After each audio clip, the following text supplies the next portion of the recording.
It was a regular Tuesday afternoon at Gracie's Diner.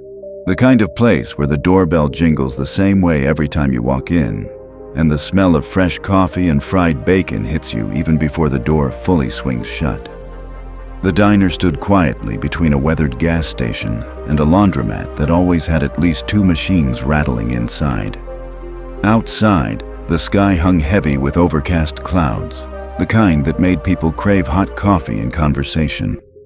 Inside, though, it was anything but quiet. Forks clinked against plates. The sizzle from the grill at the back was like background music. Laughter bounced off the walls. The booths were full. Truckers with sunburnt necks, mothers trying to keep toddlers entertained with sugar packets, and a few older regulars hunched over their coffee cups like they were in no rush to go anywhere. The lunch crowd was buzzing, not loud, not chaotic, just alive, like a heartbeat. Behind the counter, a waitress named Ellie wiped her hands on her apron, her cheeks flushed from running orders. She smiled at every customer like she knew them, and most of the time, she did. "Refill, hun," she'd say, lifting the pot of coffee slightly before the old man even nodded. And he always nodded. At the corner booth, a young man in his early 30s stirred his iced tea slowly, lost in thought, eyes barely blinking. His burger sat untouched. The noise around him didn't reach his ears. He was somewhere else entirely, and you could see it in the way he held his shoulders, tense like something was weighing him down. Across from him, a woman kept checking her phone, her leg bouncing, her body there but her mind elsewhere too. It wasn't just lunch. Something unspoken hung between them. By the window, sunlight tried to push through the clouds and streaked the table where an older couple sat holding hands over their pie plates, like time had slowed just for them. He wiped a smudge from her cheek with the edge of his thumb. She laughed, the kind of soft laugh that makes you forget noise. Near the door, two mechanics with grease-stained shirts joked about a broken-down truck they'd pushed in that morning. "She coughed louder than my grandma," one of them said, and the other barked out a laugh that startled a baby in the next booth. But the baby's mom just smiled, bouncing the child gently on her knee, happy for the distraction from her half-eaten sandwich. And above it all, a small old radio played soft country music from behind the counter, not loud enough to annoy, just enough to be noticed when you were alone with your thoughts. Gracie's Diner, that Tuesday afternoon, wasn't just serving food. It was holding space for people, their silence, their stories, their laughter, their routine, their pain. It was the kind of place that didn't demand anything from you. You just came as you were. And that buzz, it wasn't noise, it was life. Cooks were yelling from the kitchen, their voices overlapping. "Order up! Where's the ticket for table 6? I said no onions on that burger." Each one sharp, hurried, a little more tense than the last. The clatter of metal pans slamming onto the burners and spatulas scraping griddles echoed through the small diner like background noise nobody could turn off. Somewhere in the back, the fryer hissed like it was angry at being overworked. Out on the floor, Michelle moved like she was balancing the whole world on a tray. Her ponytail bounced with every step, and there was a slight sheen of sweat on her forehead that she hadn't had time to wipe off. Her name tag was half hanging off, the corner bent, but she didn't notice. One hand carried a plate of pancakes she hadn't meant to pick up yet, the other trying to wipe her apron with a napkin while still making her way toward a booth with a forced smile. You could see it, not fake, just tired. That kind of tired that settles into your bones when you've been running on caffeine and short breaks. She barely caught a "Michelle, where's my check?" Gina. Before someone from the corner shouted, "Hey, this soup's cold." Her eyes flicked there for just a second, tight-lipped, jaw clenched, then back to her route. At another table, a toddler's cup tipped over, orange juice spilling fast, soaking into napkins and rolling toward the aisle like it had somewhere to be. Michelle muttered a soft, "Oh no," crouched quickly to grab more napkins from the counter edge. and tried to mop it up without knocking over the stack of menus in her arm. The mother apologized 3 times, but Michelle just said, "It's okay, happens every day," even though her voice cracked just a little on the okay. The bell above the kitchen window rang again. Orders were still piling up. Paper tickets fluttered on the rail like they were mocking everyone's pace. The cook banged the bell once more, louder this time, and called, "Michelle," like she hadn't heard the first 3 times. It was the kind of chaos that didn't scream in your face. It built slowly, silently, like a hum beneath your skin. The kind that wears you out not all at once, but minute by minute. And in that moment, Michelle wasn't just serving food. She was holding her breath between tables, trying not to let the cracks show. Just one more shift, she thought. One more lunch rush. Then maybe, just maybe, a 5-minute break where she could sit, breathe, and feel human again.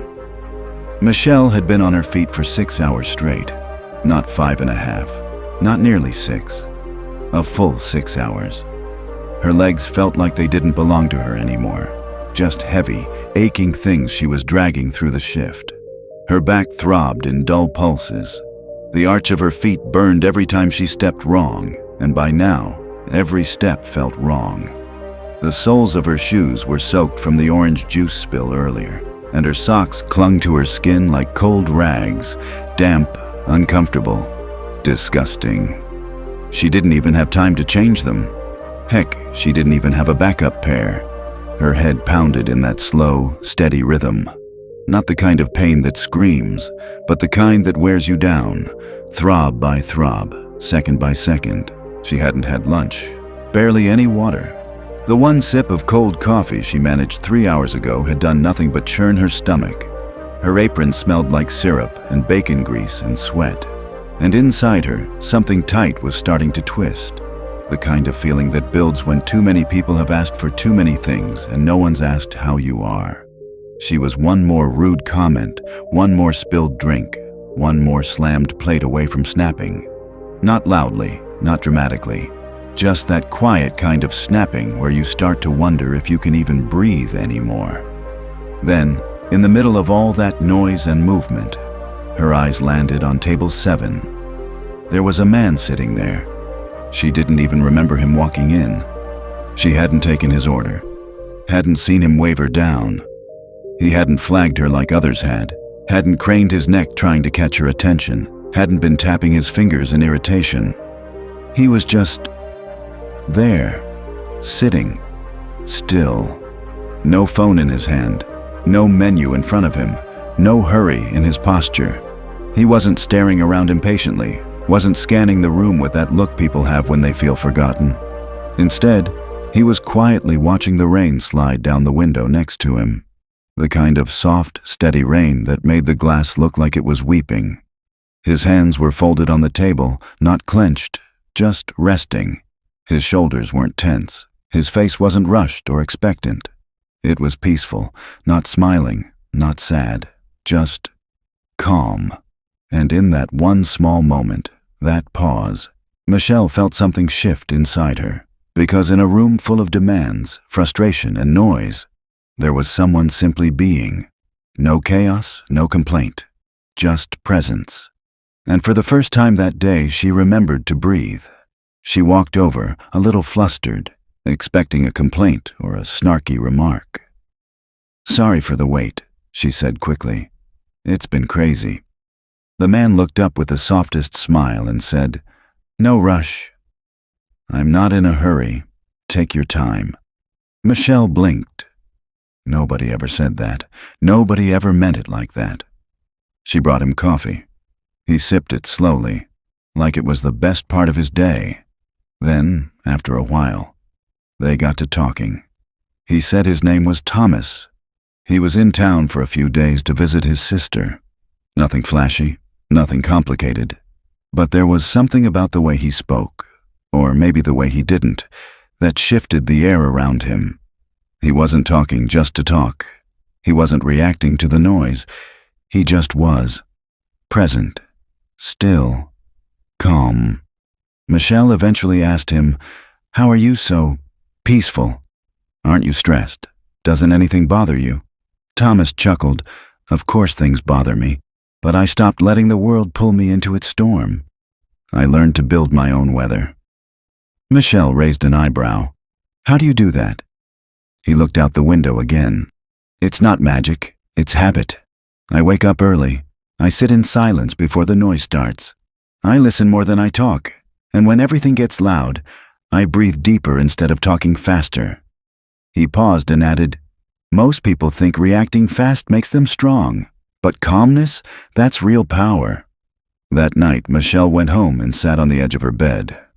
She didn't turn on the TV, didn't check her phone. She just breathed. And for the first time in a long time, she let the silence in, not the empty kind, the full kind, the kind that resets you. The next morning, she got up 20 minutes earlier than usual, made coffee, sat by the window, watched the light shift through the blinds. No rush, no noise, just calm. And she carried that stillness into her shift, like a quiet shield. The soup still spilled. The customers still complained. But somehow, she didn't, because now she had something the world couldn't touch. So friends, calmness isn't weakness, it's quiet strength. When you stop reacting to the chaos, you begin to control the story, not just survive it. Growth begins with awareness. Like this video if you're ready to grow, and subscribe for more powerful lessons every week.